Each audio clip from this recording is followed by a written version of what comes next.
Yeah. How you like those ink-covered hands? Pretty impressive, huh? If I do not have ink on my hands before noon, I am not working. I realize this one is a touch late. Lots of stuff going on. I did the gouache palette video, which, that's up to you whether you're watching it. I think only if you're setting up a palette yourself would that be useful, but your mileage may vary. Who knows?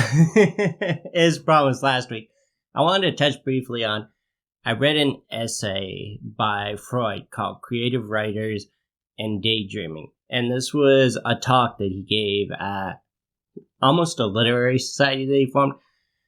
Anyways, it's really easy to find this essay online. I'll put the cover of the book that I read it in. As usual, introductions. It's like any anthology. Certain pieces are going to be great, certain pieces not so great. You can figure it out yourself. But the thing I loved about Freud's Creative Writers and Daydreaming is, unlike a lot of his commentators, Freud is a very clear and succinct writer. He doesn't overly complicate facts.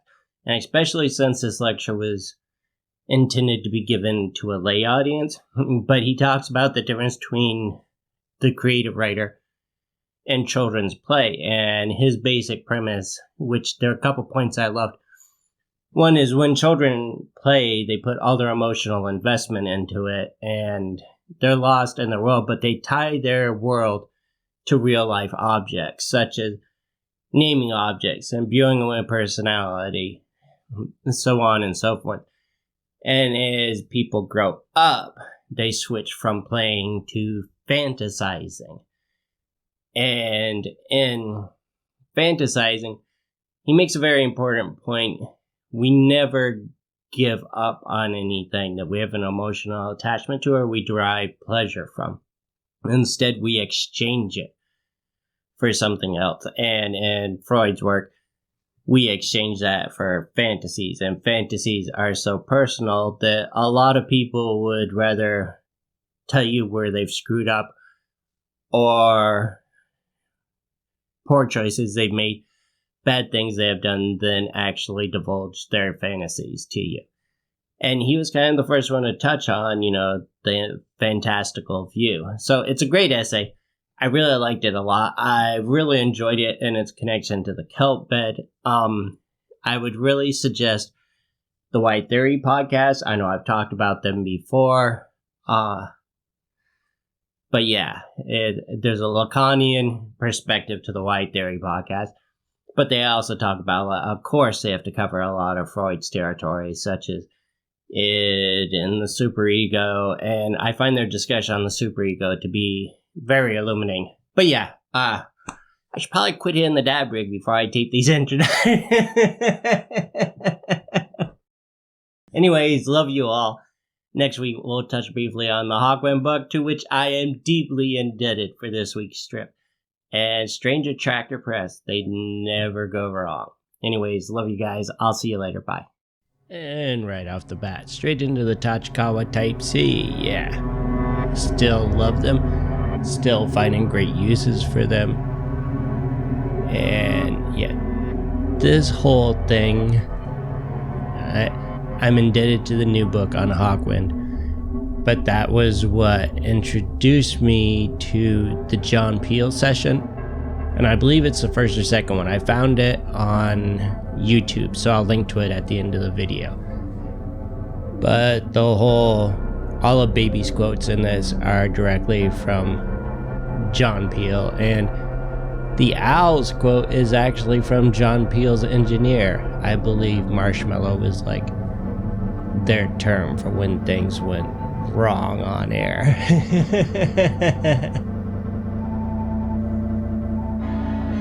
And anybody that's familiar with it knows that these three, that's the lyrics to Brainstorm. Probably one of my favorite songs on Space Ritual, but that's kind of a hard tell as to which one's actually my favorite.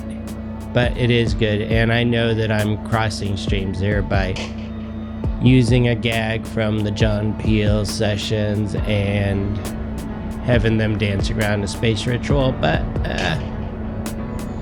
as Freud would say, it's fantasy. I guess I'm actually playing like a child, giving names to my toys and putting them in reality, which I've always said people should play more, so I'm totally gonna own that.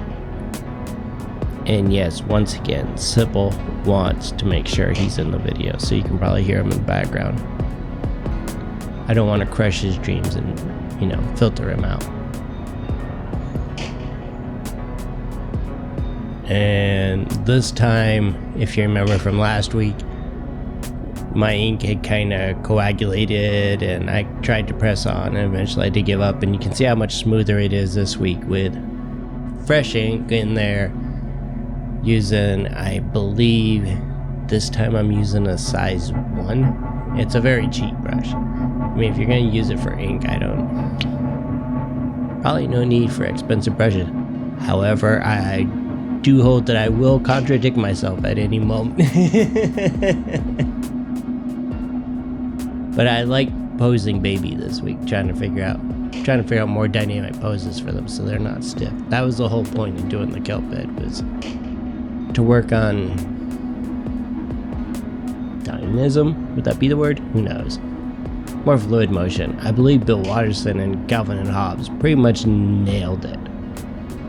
The sheer energy that's in his strips with Calvin and Hobbes dancing together, they're wonderful. Completely and totally in love.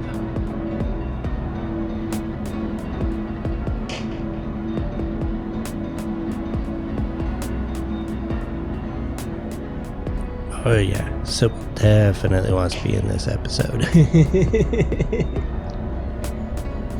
Sybil desires to be an Instagram influencer for Fritos. See, I told you, that bird thinks Fritos are crack. He will mug you for Fritos. So, Fritos. If you're listening, oh wait, didn't Frito-Lay do some really messed up labor stuff lately? Maybe not. I hate to break his little heart. Frito, get your act together and then contact him. He'd be a wonderful Instagram influencer. He is belligerent enough to be an Instagram influencer. And yeah, if I'm gonna have a dog dancing, you knew I was gonna have to do a tribute to the greatest dog dancer of all time, the Baryshnikov of K9. Ballet. And again, this week I'm experimenting with not using resist and just using the properties of wet and dry paper to still do wet on wet, and it seems to be working out so far.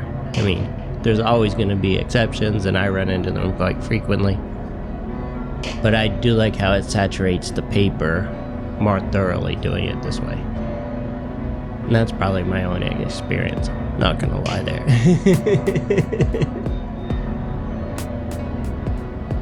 And I love putting first down the layer of cerulean blue and then blending in the Schminky Tundra with that super granulated color, because then when I do the paper towel lift off, you get you get depth to it, which wasn't there before, and I really like that. And I really like this pose on baby there. It's always interesting trying to remember to go back to baby has her own font that I use for her, and when I'm lettering that, sometimes I'll tend to forget that, so.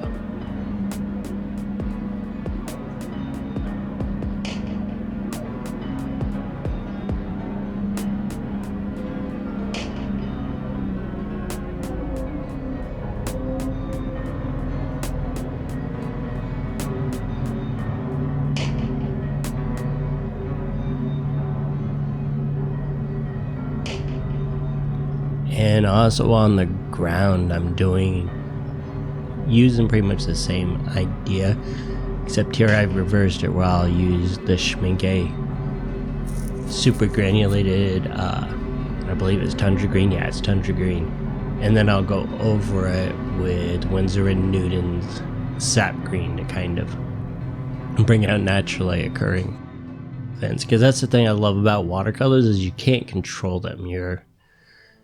There are people that do, but I don't know. I don't see that as being the fun part of using watercolors.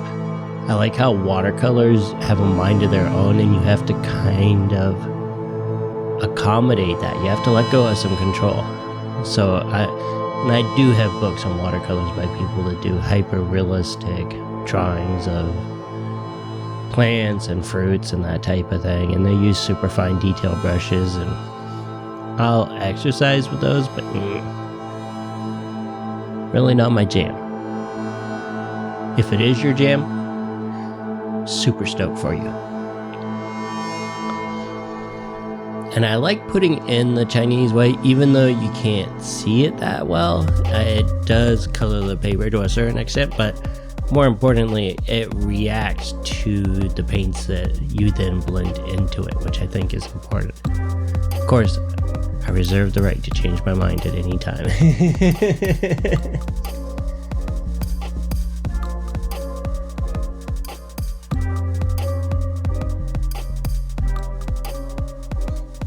And once again, my love affair at Jane's Gray continues unabated.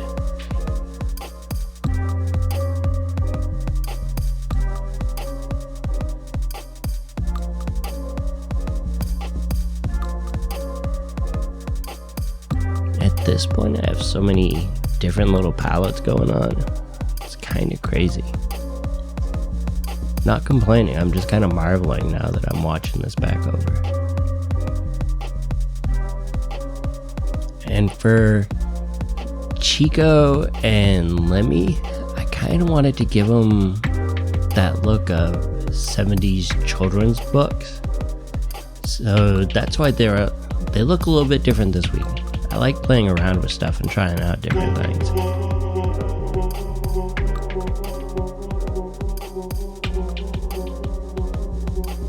And so you can kind of see it there, and that was... I think it's an exercise that you can do, but anyways, doing the line of motion, just drawing like a curved line, or just draw one straight line or one fluid line without thinking about it, and then build the body around that. So that's what was going on there.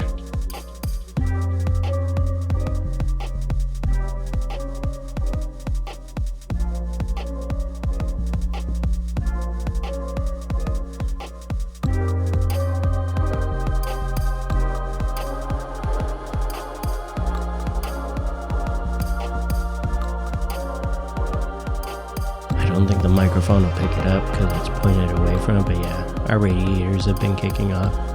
We have old school radiators, they make a lot of sound. It's actually the basis for a gag and a project I got asked to contribute to, so I'll probably record that at some point. What do? I get lifted to record my household appliances.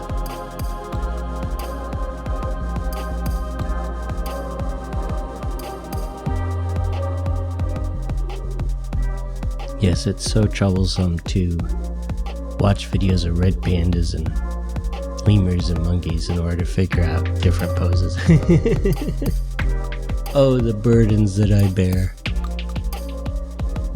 And it looks as if we're coming up. This one ran about 10 minutes, yeah, so it was a little long this week. And hopefully I'll be back on the schedule next week, but I think the gouache palette thing kind of set me back there.